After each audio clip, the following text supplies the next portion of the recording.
চালকের অসতর্কতায় আবারও সড়কে ঝরল তাজা প্রাণ।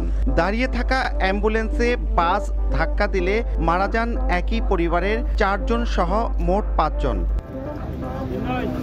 প্রত্যক্ষদর্শীরা জানান, প্রসব বেদনা উঠলে অন্তঃসত্ত্বা স্ত্রীকে নিয়ে ঢাকার ধানমন্ডির একটি হাসপাতালের উদ্দেশ্যে রওনা হন মাদারীপুর সদর উপজেলার মিঠাপুকুরের বাসিন্দা বিল্লাল ফকির।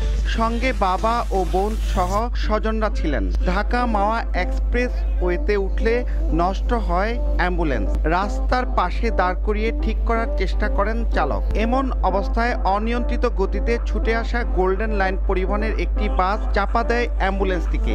ঘটনাস্থলে মারা যান 1 জন। এরপর একে একে প্রাণ যায় আরও 4 জনের। এই ঘটনায় আহত হয়েছেন আরও 3 জন। এই অদক্ষ বেপরোয়া ড্রাইভারের কারণেই এই অ্যাক্সিডেন্টটা হয়। শেষ করার সময় পিছন দিক থেকে এসে গোল্ডেন লাইন বাস এসে তাকে ধাক্কা দেয়।